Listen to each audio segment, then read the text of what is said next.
Hello, welcome back. This is Insight, the premier news show here on Water for the 1 a.m, coming to you live from my house. I'm your head of news, Enoch Mukungu, pronouns he, him, and I'm here with my amazing panel to break down all the biggest stories of the week.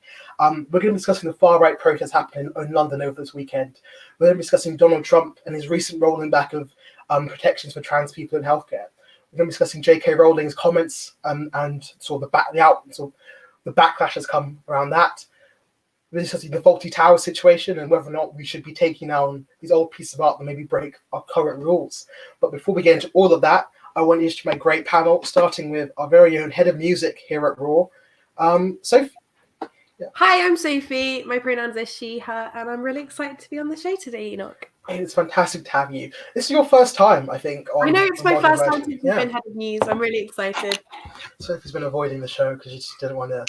We're now officially enough of not a failure that Sophie's willing to come on our show. I think that's officially what's happened.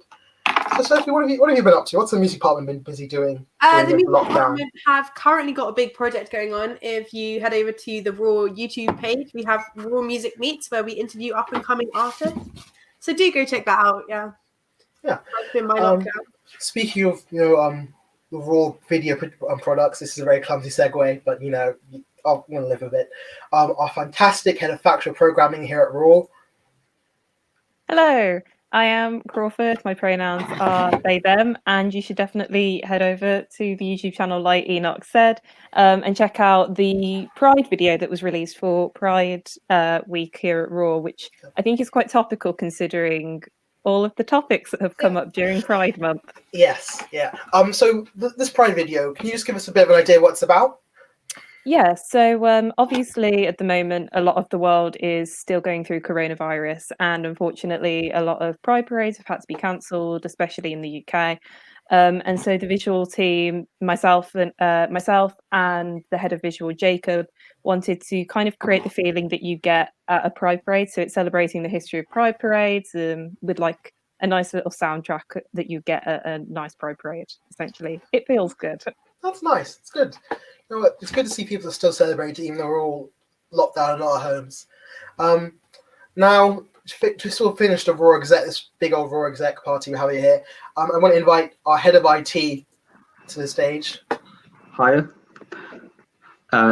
Okay. So I'm Neeraj, he, him, and I'm the IT manager of what was Enoch said. Yeah, I mean, IT as such is kind of. I mean, got any big IT projects going?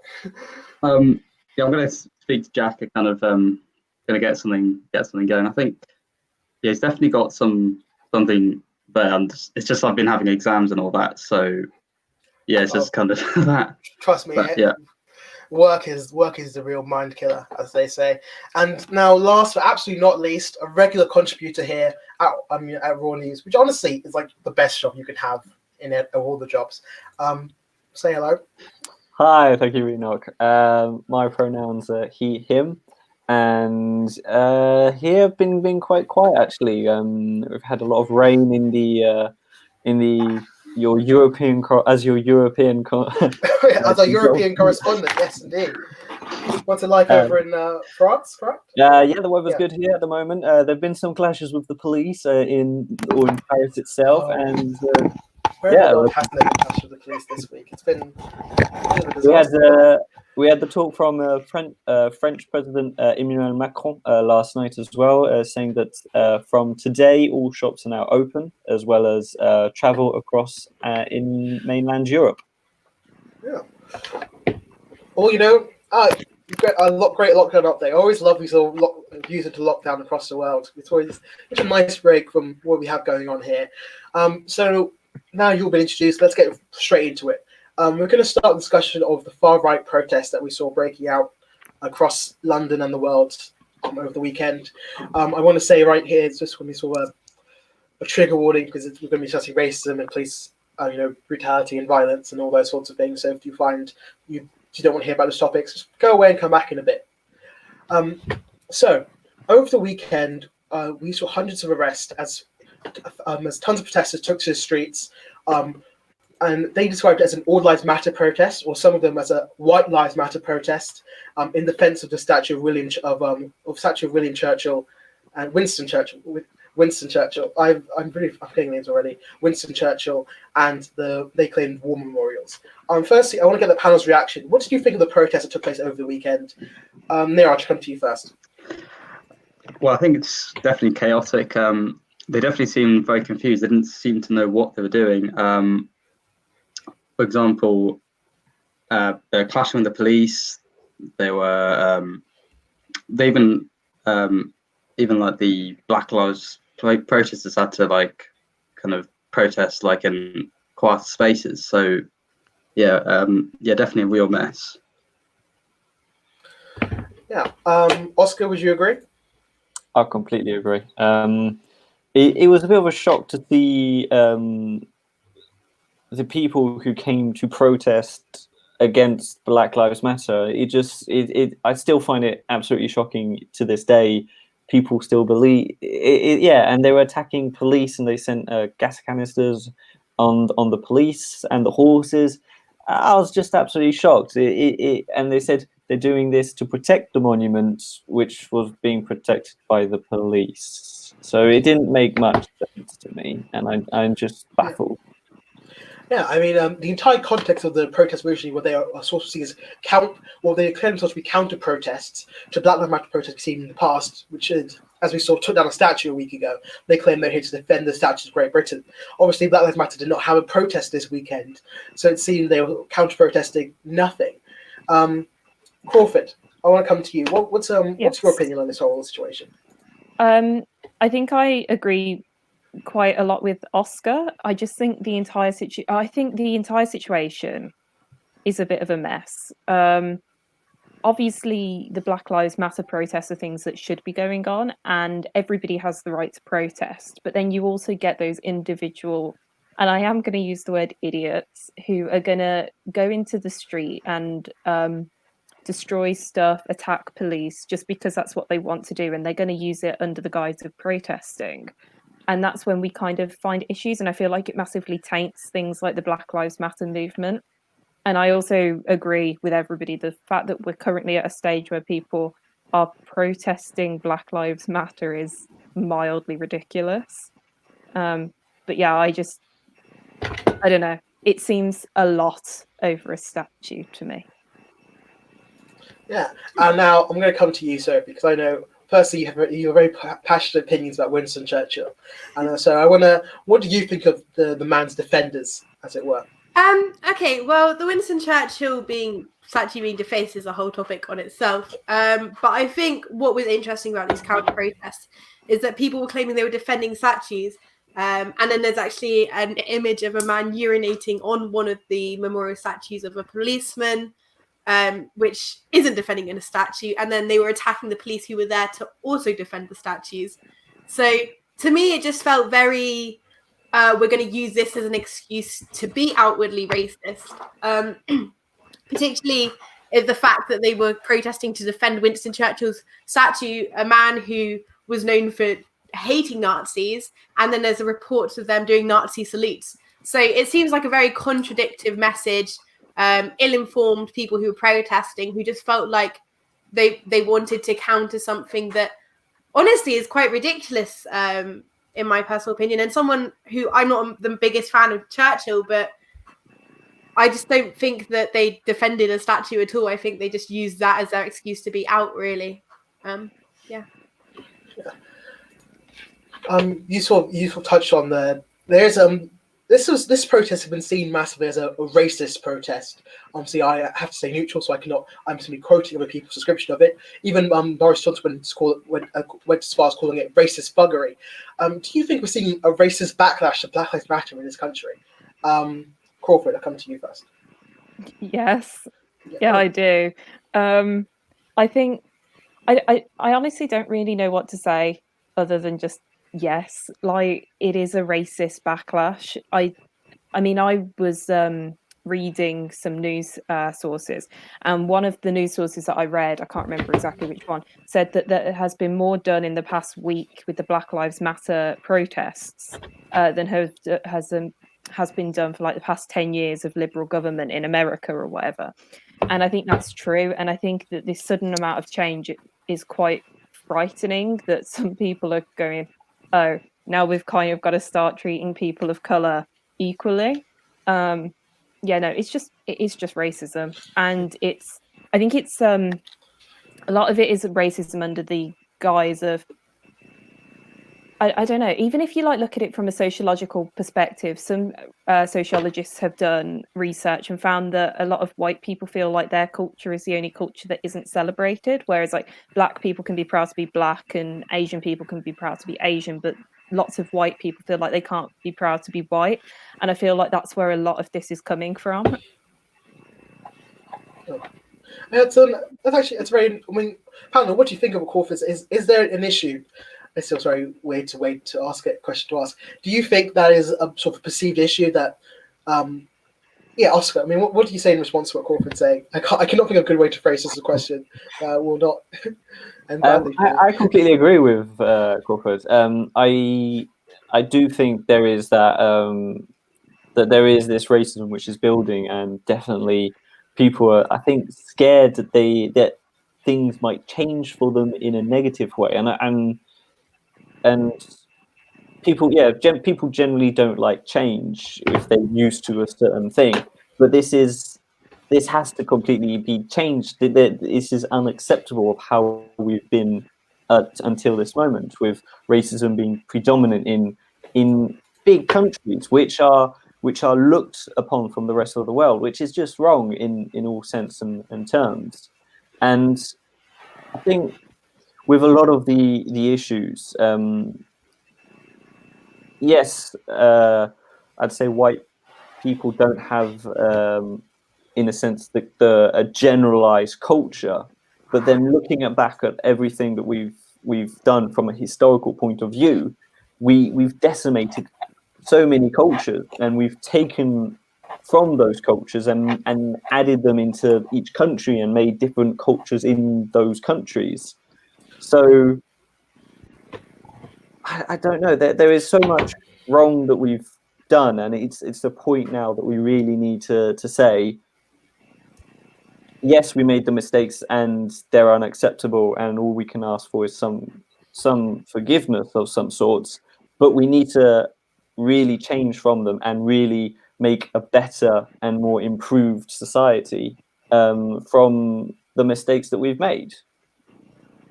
Yeah, I want to ask more. So I do think as a panel, you all agree that it's fair to describe the protests on Saturday as racist. Is that what the general sense you're getting? Well, one question I want to ask you is, the media as a whole was very sort of trepid to use that word to describe these protests. Why do you think that is? Neeraj, I'll come to you. It's an interesting question. Not sure why there might be. Didn't want to call it. I think they just might be afraid of maybe because like the media is consumed by everyone, of course, regardless who you are. So I think they're probably afraid of maybe siding with the Black Lives Matter, although that's a good thing to do. But I think they're afraid of some of the audience attacking the media for being liberal. So I think they want to appear kind of more sort of, I don't know what you'd call it, kind of unbiased or neutral. Yeah. Sophie, would you agree with what Neeraj to say? Yeah. So over history, you'll see that the media portray an image of the country they're supporting as a more positive thing. So I think the real reason that the media were reluctant to label them as racists is not as much a remaining unbiased for their own reputation, but also as a representation of, particularly in Britain, a representation of kind of Britain being a racist country and them not wanting to promote the country that they're from as racist. So I think it was more a personal representation, but then also that British pride coming in the media and not wanting their country to be full of these racist individuals that unfortunately we are. So yeah. Actually, and also we saw a lot of backlash around that sort of particular idea. Labour MP Jess Phillips said that the people writing did not represent, her and the country, and many people took issue with that, saying that, again, this is another case of people trying to ignore the issue of racism in Britain. Do you think there is sort of a large-scale effort to? When I say effort, I don't need to imply the sort of coordinated, idea, but just, do you think there's a large-scale effort on behalf of people to ignore racism in Britain? Crawford, I'll come to you. Yeah, I actually wanted to add on to what Sophie said, and that was kind of how I was going. Obviously, Sophie knows a lot more about history than I do. And I think there definitely is this kind of like, the media doesn't want to use the word racist because the word racist is a harsh word. But it's a harsh word for a reason. And I think it definitely, if you think about the demographics of people who work in media, if you think about the demographics of people who own the media, Rupert Murdoch, that kind of person, they're all white. And white people in general tend to have a tendency to freeze up when issues of race come up. And I think it's just this lack of understanding about how to navigate those conversations. And obviously these conversations are always extremely hostile. So I think either a lot of white people, especially because the problem doesn't directly affect them and they can't possibly understand, we can't possibly understand the problems that people of colour face on an everyday basis. We either shut down because we're like, oh my gosh, don't want to say anything wrong, don't want to look bad, or we just kind of see the criticism coming at people of our demographic. So where the Black Lives Matter people are saying, all white people in white societies have been socialized to be racist and benefit from racism. And we've been taught that racist is a bad word, and people react hostilely to that because they feel like their kind of, I'm going to say tribe is being attacked. And I think the media just doesn't know where to sit, because no matter what the media does, no matter what politicians do, they're going to be in trouble with someone. Yeah. We've had a comment in from Red Road Unsigned who's asked, is anybody against Black Lives Matter? I guess this question I'm going to put to you, Pavlis. Have you seen anybody, and by anybody, let's not just treat random people unless you want to not say their names, but do you see major media figures or governmental figures? Do you think there is a movement against Black Lives Matter in this country, or indeed in the world? Oscar, I'll come to you. I haven't heard from you in a bit. I'm going to say America and Trump. I'd say, yeah, he because America's a weird one. I think it was a few weeks ago when you had the Black Lives Matter campaigning and protesting outside of a fenced area of a white neighborhood, and you saw all the white people with their guns and showing the hostility against these protests. And there are these people who are completely against this, and it is shocking to see. And I think with Trump, because he actually used George Floyd, and he said, I quote, "It's a beautiful day. He's looking down. He's really proud." And I think it's these people who just are using the Black Lives Matter movement for their own purposes, for their own gains, and they actually don't care. And you can see that because he's a man who actually moved the protesters just so that he could take a Bible shot. So he had the Bible, and then he took a picture in front of a church. And you're just thinking, you have no respect for any of what's happening, and you don't really care about what's happening in your own country. And yeah, I would say in this case, Trump. Yeah. I want to ask one last question before we move on to the next topic, because you reminding of Trump has reminded me that we do something else we want to. When we sort of see the way these protesters, who are ostensibly there to support the police and support Cenotaph, and so be there to reinforce good old traditional Britishness. We saw the way they treated the police. We saw lots of aggression, lots of violence. We saw bottles of piss being thrown at protesters. We saw one man urinating on a memorial for a fallen police officer who died preventing a terrorist attack. I just want to get your reactions to that, about why this movement of supposedly police supporters were so violent towards police officers. Neeraj, I'll come to you first. Yeah, I think I'm not sure why they're violent, but I think they just want someone to attack. They just want someone to fight against. They want an excuse. I think that's probably mentioned before. And I think some of them were even like drunk as well. So I think that's probably why they were just confused and then just fighting the police. And I think in contrast to that, we saw the picture of one person protesting, one of the Black Lives Matters protesters, carrying a far right protester away, which kind of carrying a far right protester to safety. So that kind of shows kind of contrasts these sort of two kinds of people. Yeah. Anyone else have anything they want to say on this before we head off? Oscar, I know you unmuted yourself there, so maybe you want to. No, yeah, I'm unmuted. Yeah. Do you have anything else you want to say about this topic before we move on to the next one? Or yeah, I mean, it's just makes no sense. I think a lot of them are wanting that fight, and especially with the quarantine which had happened, they hadn't allowed people to get out as much, and there've been lots of restrictions, and I think there had been this kind of window of opportunity for a lot of people to go have a reason to leave and go outside and see people that they hadn't seen in a while, and obviously they abused it and used the situation to fight, get drunk, and kind of just disrespect a lot of people and policemen who were there and working, and it's completely wrong for what they did, but they're it's just sad. I mean, I just want to quickly add. I did see I've seen a lot of photos of protests throughout the years, because one of the blogs I follow posts things to do with protests, and they uploaded a compilation of pictures of protest signs, and I am going to take a phrase off one of those protest signs because I just thought it was really good, and I think it's one that lots of people have heard, but for the sake of people who haven't, the protest sign said, equal rights isn't pie, you don't get less when someone gets more. Everyone, it's by giving Black people equality of rights, it's not taking away equality of rights from somebody else. That's the only thing I don't understand. I'm not.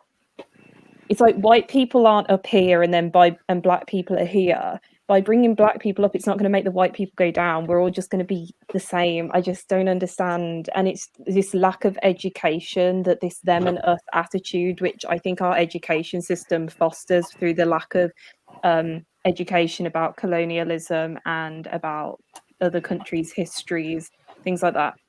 I think our system fosters this them and us attitude, and I think it's sad. Yeah. Thank you, Crawford, for the final word on that topic. But also, before we move on to the next one, I do want to just Rafiq13 says hi, and so we say hi back. Thank you for watching. Just wanted to get that out of the way before we move into anything more serious, and that became really awkward. So I'm going to seamlessly now transition to trigger warning, because the next section we're discussing things that do involve homophobia and transphobia. And if you feel like it's at all triggering for you, you can stop watching now for your own sake. No harm feelings. I won't be held if you to stop watching for a bit. We'll be fine. So Donald Trump, he has not had the best weekend. I mean, he spent most of it having a fight over whether or not he could walk down steps or drink a glass of water. But when he wasn't doing that, and this is a particularly unfortunate, he rolled back protections for trans people in the health system. Under Obama, Obama made a rule when he was in charge that Section 1557 of the Affordable Care Act prohibited discrimination based on race, color, national origin, sex, age, or disability, which he then used a rule, president executive rule, to say sex did count as gender identity. So what you were identified as was also meant you could be discriminated for. Trump has now removed this rule. So medical staff can discriminate against you if they based on your gender identity and denying you certain services. Pamela, I just want to get first your first reactions to that news. Crawford, I'll come to you first. Yeah, I'm not happy. It's not the one. We don't like to see this. This. Not only did he roll back a really, really important act, he did it on the anniversary of the Pulse shooting, which, for people who don't know, 4 years ago, I think it's 4 years ago, the Pulse nightclub, which was an LGBT bar, was shot up and several people lost their lives. And Trump decided on the anniversary of this night to take back some of the safety and rights that transgender and gender non-conforming people in America have, especially in regard. And I think that's just such a spit in the face, especially considering it's changing how much medicine they can access, which is a really difficult system in America as it is anyway. Not that it's much easier over here, but it makes it so much harder and it's so much more improbable. And if you look at the statistics of trans people, if trans people have gender reassignment surgery, their suicidal tendencies and self-harming tendencies tends to drop drastically. And the fact that he's taking this away, I would use the word murder, because that's essentially what it's going to lead to. And obviously this is a really, really important issue, but the UK government isn't free from blame either, as they recently put the Gender Recognition Act through reform. For people who don't know, the Gender Recognition Act was voted in on 70% public approval, even though there was a massive anti-trans campaign going on while that public vote was going on. And it essentially gave freedom of gender identity, allowed people to change their gender legally, things like that. And this has been reformed. And they're also talking about revoking bathroom rights in the UK, which is another issue going on. So I honestly don't know what's happened. I feel like I've woken up in the upside down. It's like, why were we more progressive 5 years ago? I don't understand. Things are going wrong. We're going backwards, but it's disgusting. Yeah. I mean, yeah, Crawford, you did touch on it, that this was on the anniversary of the Pulse shooting, and it was sort of the second of the two so-called dog whistles Trump employed last week. And the first one, he scheduled a conversation on race rights to happen in Tulsa on the anniversary of the day slavery was declared illegal across America, which made people sort of dog whistle, is less racially sensitive supporters. And obviously then this sort of the trans rights issue. I sort of want to get your this is very disheartening to talk about, and if you look at the summary for this video, you have this number of places you could go to support the charities and places you can find resources to help LGBT people and trans youth especially. So I understand this is a very hard conversation to have. Pamela, I just want to get the rest of your reactions to this. Oscar? I'm absolutely appalled by how this has happened. Like Crawford says, looking back 5 years ago, we were on the right path. There was so much positivity, in a sense, happening, and since 2016, the world has gone downhill. I would say completely downhill. It's just mind-boggling with Trump coming into presidency, Boris and Brexit and all of that, and it's just led to so much chaos in the world. And these people who have these strong beliefs of right, where things have to be old-fashioned and things can't really be progressive, and it's just not what we are anymore in the world. It's just so infuriating and sad, and it does feel like we're just banging our heads against a wall continuously with certain people, and why are these people in power? It makes no sense. It's just infuriating. Yeah. Now, when we're discussing Trump in particular, when he first became the Republican nominee, it was claimed by many of his supporters, particularly Peter Fell, who's a very prominent gay Silicon Valley investor, that Trump would bring a new era of pro-gay Republicans into the party. In particular, he was originally seen as being softer on gay marriage than most Republicans were, even though his 2016 platform, he went election issue, and is in fact going into this election with as well, pledges the party to undo gay marriage in America. But from that sort of started being seen as a pro-gay Republican, I'm just going to ignore what happened with Sophie. From that start of being a pro-gay Republican, Trump is sort of he's gone in many ways completely off that. He initially rolled back rights for trans people in the military, and we saw seen his slow, as he sort of said, going back almost. Sophie, I want to come to you. Firstly, what do you think of the idea that 4 years ago Trump was seen as the pro-gay Republican? Now, oh man, I can't even imagine in my head Trump being pro-gay ever, full stop. And I think that his actions with reversing rights to trans just proves that he's not been beneficial in his time as president for kind of equality across people, and these, especially on the anniversary of the shooting, I think it's insensitive. It was not a well thought out change, particularly not considerate of people's emotions on that day, where they would have been much higher in sensitivity to certain changes anyway. It almost seems like Trump's throwing back people's support in their face for him being a pro-gay Republican. And I think it's ridiculous. And I also the reverse rights also brought in the allowing for refusal for patients who want to have abortions as well. So I think there's a lot wrong with Trump's latest legislation in that terms. And I'm genuinely concerned for the lives of many for well-being purposes on top of anything else.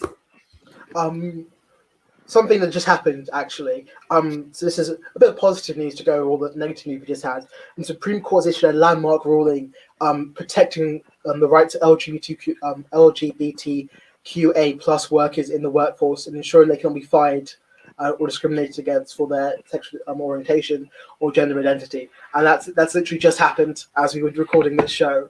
So that's something. I'm probably maybe breaking impartiality. That's something positive that has just happened on the news. Sorry, Rin, if I am breaking impartiality.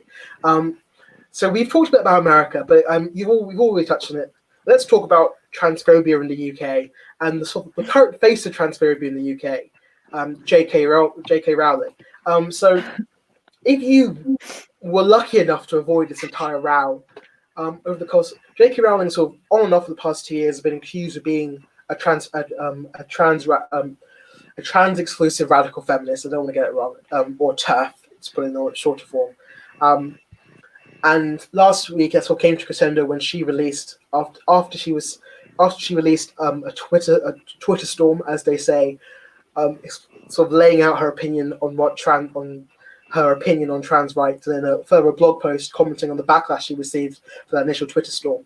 I want to focus, because this actually is a story in many sad, awful parts, but I want to start by focusing on the initial J.K. Rowling's aspect. I want to get the panel's opinions. I feel bad for going to you first again, Crawford. But Crawford, I'd like to come to you please first. come to me first. I am disgusted. I am so upset. I don't understand this woman. I don't know why she keeps talking. Like, I don't understand why she can't just take the money she made with Harry Potter and leave. She's made she's always been problematic in regards to so many things. Like, the books are full. They are jam-packed with racial stereotypes. We all know she's racist. We all know she doesn't like Jewish people. And then the years after the book is published, she's like, oh, by the way, Dumbledore's gay. And we're like, oh, cool, that's a really cool thing. You didn't put that in the books, but okay, sure, we'll run with it. And then they make a film where he should be having the gay love affair that she spoke about post-canon. And she's like, oh, yeah, but that's not going to be there. Woman, what's wrong with you? Just stay quiet. Like, I just don't understand. And then this whole TERF argument came out of nowhere, and it was completely pointless anyway. No one asked her opinion. No one messaged her at J.K. Rowling, do you think trans people are less than human? like, that's not what happened. What happened was there was a tweet from a company or something like that where somebody said people who have periods, and then she was like, she retweeted it saying, well, when I was younger, people who had periods were called women, which is obviously so transphobic, because some people who aren't women get periods, and some people who don't who identify as women but don't have female anatomy don't have periods. And it's like, it was just a completely unnecessary thing. Like, she could have read that tweet, thought in her own messed up mind, her own messed up opinion, and left it at that. But she didn't. She had to go on this big rant, and then there were lots of fans tweeting at her, and she even pulled a few of her fans out on Twitter and attacked them in public. And that's just not very mature. And then obviously we had the wonderful man of Daniel Radcliffe issuing his statement, which was absolutely incredibly brave and incredibly wonderful. And I was extremely proud of him for supporting trans lives, especially considering he's always worked in partnership with a couple of trans charities.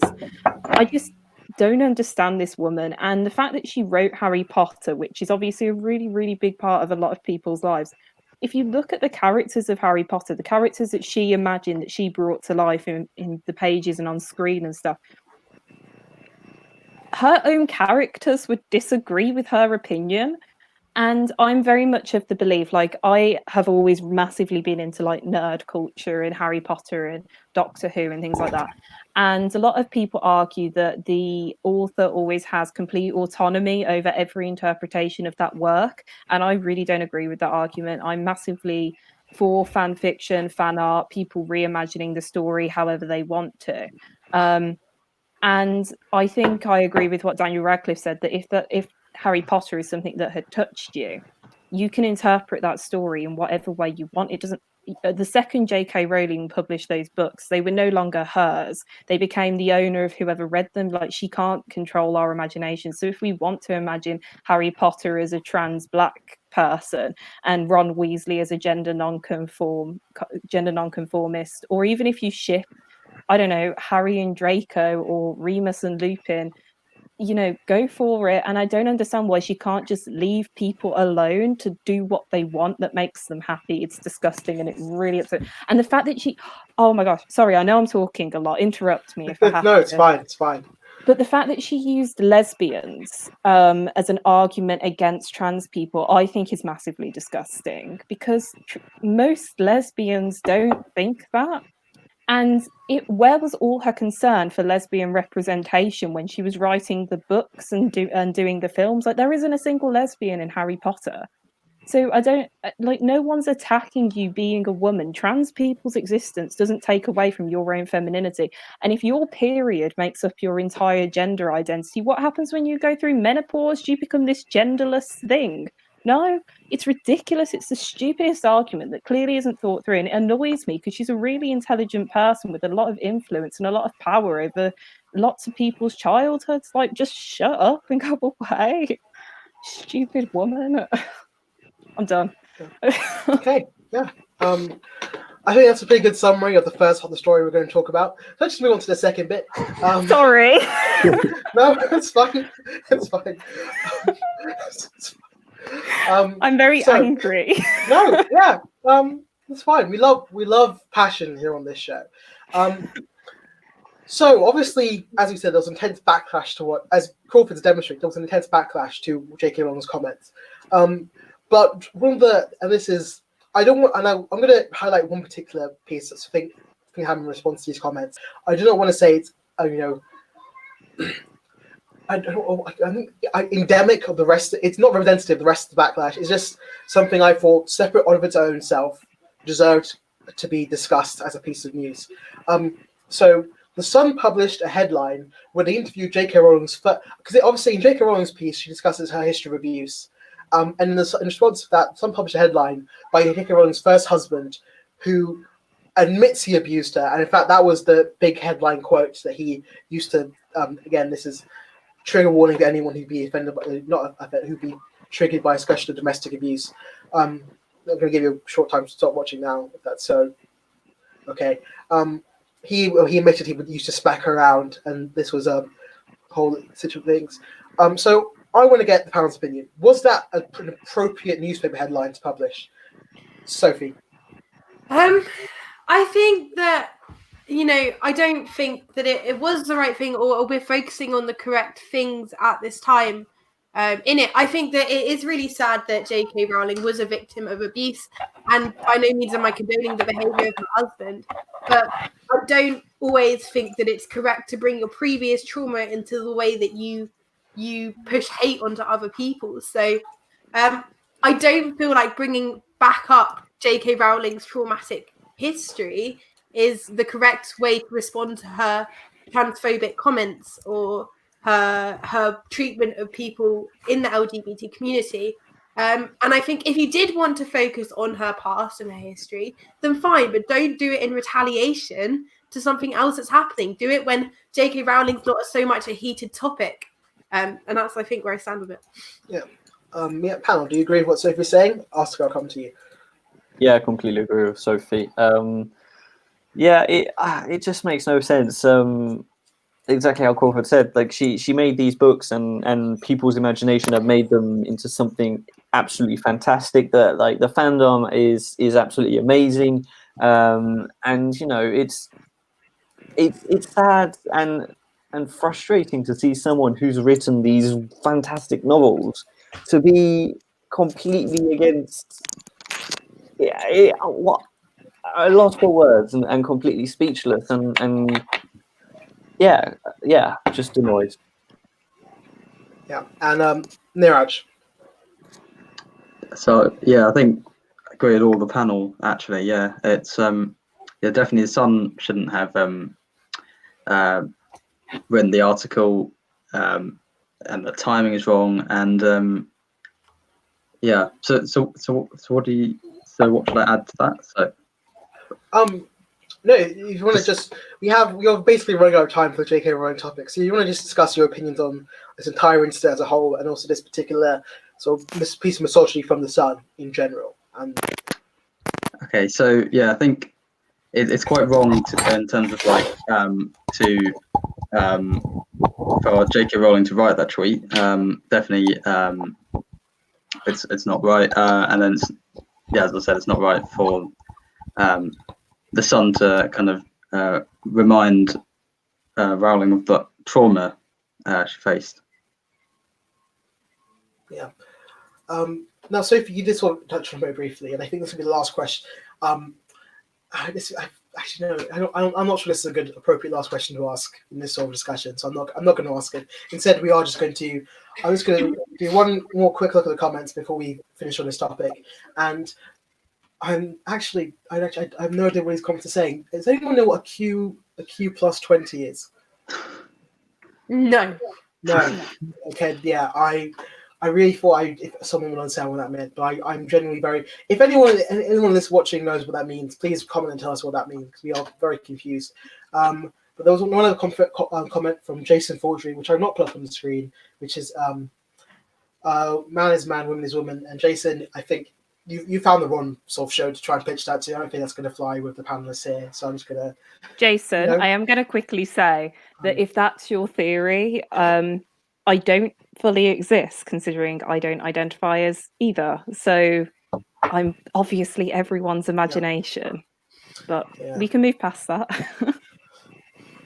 Let's just move past. Let's move on to our last topic of the day: Fawlty Towers and Little Britain, and Gone with the Wind. But I didn't make a banner for Gone with the Wind. So over the last few weeks with the Black Lives Matter movement, we've seen more and more people reevaluating some of the art, or in the case of Little Britain, terrible content we've created in the past. We've created a society, and question whether or not they were acceptable. I'm going to start with Fawlty Towers. I want to start with Little Britain, because that was the first sort of domino that fell in this whole charade things. Little Britain's David Williams tweets out his support for the Black Lives Matter movement, and in response, a black actor quote tweeted it saying, "This you," with a picture of him in blackface from the show Little Britain. As that sort of blew up, the traction led to BBC and Netflix to take that show down from their services. This was particularly sort of alarming because Little Britain was supposed to have a comeback this year with a new reunion special, potentially leading into a series. So, firstly, I want to. This is a very again sensitive episode because this is I'm obviously very aware that many of you might feel comfortable commenting on this, but with the use of blackface in Little Britain, I have a great reaction to firstly this whole series of events, and then to the use of blackface in Little Britain. Neeraj, I'll come to you first. Yeah, completely shocking, but kind of unsurprising. Like a lot of the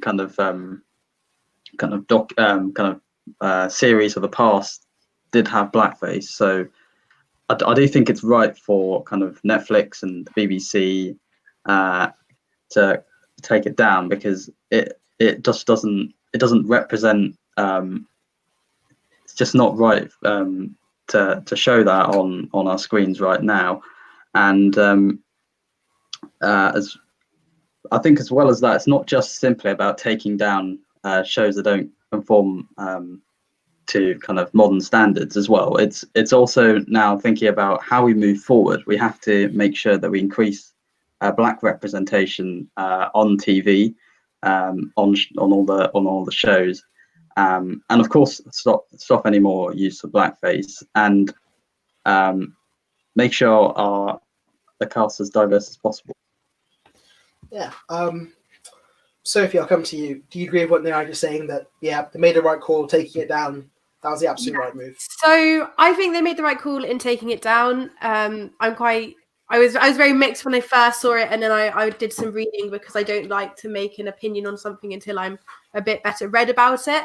I feel that the history of the blackface means that it's completely unacceptable to be involved in our media and be on our screens. I believe that Matt Lucas and David Walliams have made a formal apology about it. And I think it was just an ill-informed choice by them to include it, but also our evolved our cultural evolution that's been happening, and our awareness of what is offensive and what isn't has changed since its creation as such. But I think the removal of them was the right move, and it's a step in the correct direction to be more sensitive about how we are offending people with comedy. Comedy can be a very sensitive topic anyway, because some things are more offensive than others to certain people. Where do we draw the lines? But the history of blackface itself is so extremely racist. And if you go into the roots of, it was white people mocking black people in the past. And it's just not the right thing to be showing, particularly from BBC, which is, a channel that's meant to be representing kind of the nation's viewing. It's just not. It was the correct thing to do, definitely. Yeah. Now, so I think I'm going to touch on the general defences on it in a quick second. We are running out of time, so I do want to discuss the Fawlty Towers situation, and that's slightly different. So, of course, Fawlty Towers has not been taken down for use of blackface. It's been taken down because a character, one episode has been taken down because the character in the episode uses racial slurs. Now, Little Britain was made in 2003. Fawlty Towers was made in 1970. So you can say it was a greater cultural gap. But some people are arguing that, but also the episode of Fawlty Towers is clearly not on the side of the racist. It is decrying his racism while demonstrating it, or some people say still simply not appropriate. Do you think it was the right move to take this episode down? Oscar, I'll come to you. I think, yeah. I mean, there is definitely a period of time for certain TV shows, and you can see that I'd say Fawlty Towers did try to use the comedy of the time. It tried to make light of certain situations, and it's the same with Little Britain with certain things where they could get away with it because of situations, times now. But now, with how everything's going and with more understanding, really, it does need to be a bit more.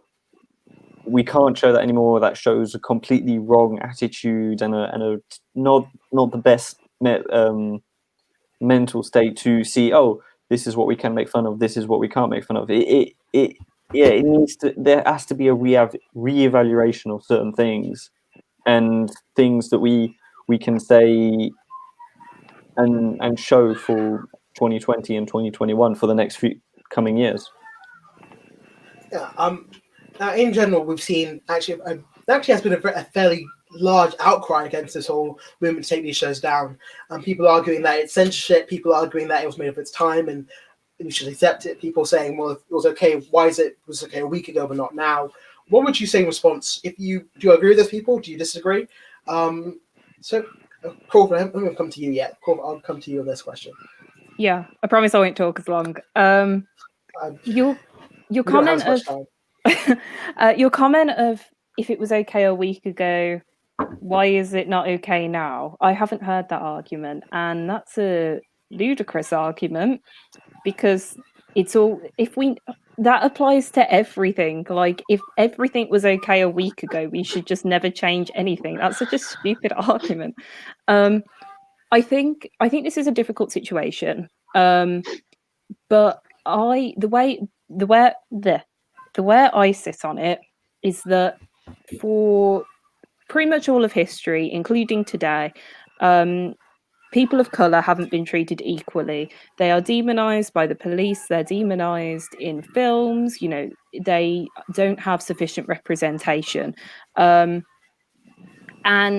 for the meantime, I don't see taking away one episode of a TV show as being the worst possible scenario. I see it as quite an okay price to pay for somebody to have, human rights. And I understand that there are going to be fans of this TV show. I understand that a lot of people who are going to be fans of Fawlty Towers are a little bit older than myself, but it doesn't mean that you'll never see that episode again. It's going to be available online somewhere if you actively go looking for it. And I think taking it off streaming platforms for now is a completely acceptable thing. It's not like I'm saying, we need to take away everything that's ever been racist ever. Like, it's not good to be on screen, but it is something that does need to kind of be remembered. But the main thing I kind of worry about is, like, with Little Britain, lots of little kids watch it. And that's not what they need to be, like, kind of being made aware of at such a young age. And I think that should be taken away. And I think it's just for the meantime, while we're living in such tumultuous state of being, I don't think it's that big of a price to pay, personally. One issue we've sort of seen is that one complaint we've seen about these moves actually come from Black Lives Matter activists who are saying that this and this discussion around statues are just distractions from the real discussion about systemic racism and police brutality. Why do you think whenever these sort of conversations come up, we always end up pivoting away from those discussions about more cultural matters like statues or TV shows or all that sort of thing? Neeraj, I'll come to you. Yeah, I think people just don't want to talk about it. They're afraid to talk about the real issues here, and instead moving on, getting worried about TV shows getting pulled down. That's a small price to pay in terms of making sure the education of the younger generation improves. And the problem is, I think the other thing is these discussions about the statues and the shows are kind of distracting our attention from what I'd say is kind of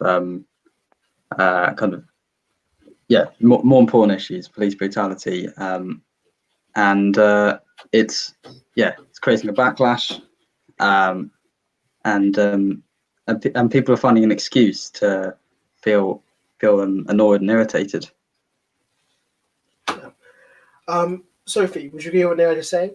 Yeah, so I think that the discussions of Little Britain and things being removed, I'd say they're important. They're not as equally important as the discussions of police brutality and structural racism and things.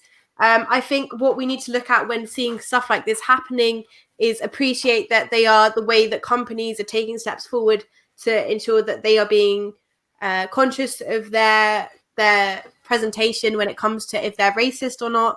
But I think that every time you see stuff like this happening, be aware of the bigger picture.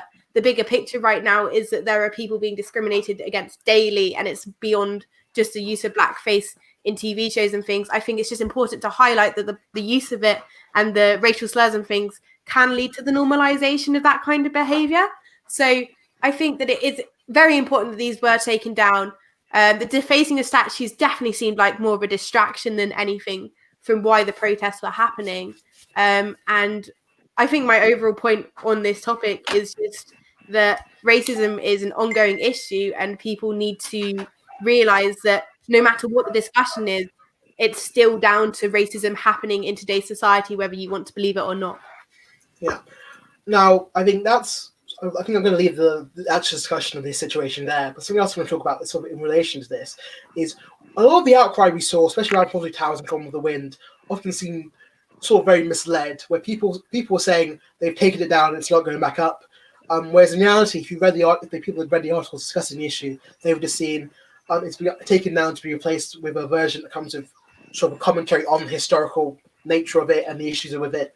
Or on the case of Fawlty Towers, they were supposed to be using an edited version, agreed with John Cleese, that took out the racial slurs, but mistakenly used on the original version. Why do we think it's why? Okay, no, that's not. In this social media age, I'm going to ask, where people don't seem to actually engage with the issues being presented, they just read headlines and make their opinions and go from there. How do we fix discussions where people aren't really debating the facts, but debating what they think the facts are? Crawford, as a social expert and sort of the society genius, I want to come to you. That's a large statement. Yeah, I honestly don't know. I feel like that's such an anticlimax. Unless it's like I present a show called Rainbow Radio where we talk about really complex issues to do with gender and sexuality. And that show is open to anyone, no matter anyone's identity. And so I get a range of people coming in who know a lot about gender theory and sexuality theory, and some people coming in who only know of straight, gay, and bisexual. And so the way I kind of preface a lot of my episodes, if they're a more serious they're a more serious topic, is I will briefly just quickly explain the facts and explain what a neo pronoun is and things like that. I think more specialist knowledge. And while that does slow the discussion down, what I found is that if I take that extra 5 minutes to quickly explain any specialist language and like little intricacies that I'm going to be bringing up, it tends to make the discussion go a lot smoother. And I know that's not ideal, and I know it's being patient where we just want to start arguing and like saying our own opinions. But I think other than like forcing people to do a load of homework before having a conversation, quickly just laying out the facts that you're going to be discussing and saying like, take these facts into consideration, these are not up for debate, these are true. And this is what we're talking about. I think that's the only way you're going to be able to have a civil conversation about such important issues. Yeah. Any last words on that sort of topic before we move into the end of game, as it were? Yeah. I wrote a short piece about Winston Churchill in a similar mindset of everyone was just reading the headlines. And all you can really do is to urge people to read beyond the first thing. Do click the headlines, because that's what they're there for. They're there for you to be drawn into the discussion and talk about it. And this is particularly true when looking at the removal of in-betweeners from YouTube.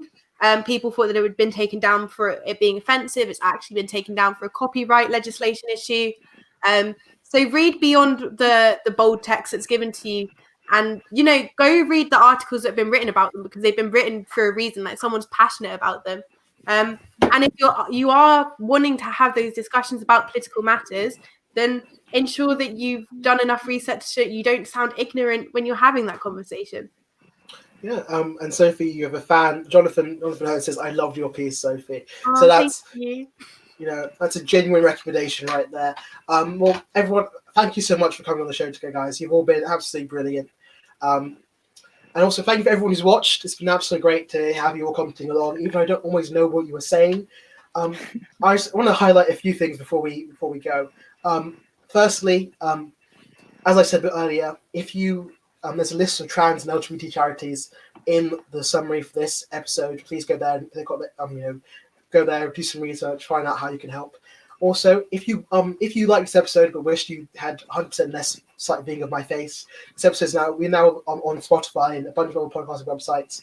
So you click on the links above; they'll also take you there. Also, it is the all-student vote this week. So if you want to get involved in SU democracy, that is something you can go to the SE homepage and vote. I think it's the vote. It's on reducing paper waste in society fairs, and of course the warrant rent strike and how the issue should respond to that. So whatever your feelings are, go and vote, get involved.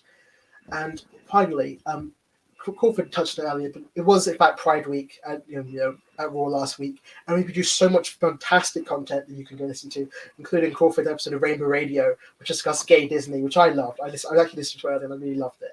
So if you go on the Raw News Mixcloud, go on the Raw Mixcloud, and you can listen to all the shows produced there. Or if you go on the Raw Visual YouTube channel, which is sort of, if you're watching this on the Raw News YouTube channel, the Raw Visual YouTube channel is sort of linked to the sidebar, and go watch their video because it's absolutely fantastic and it's honestly the best way to spend a few minutes.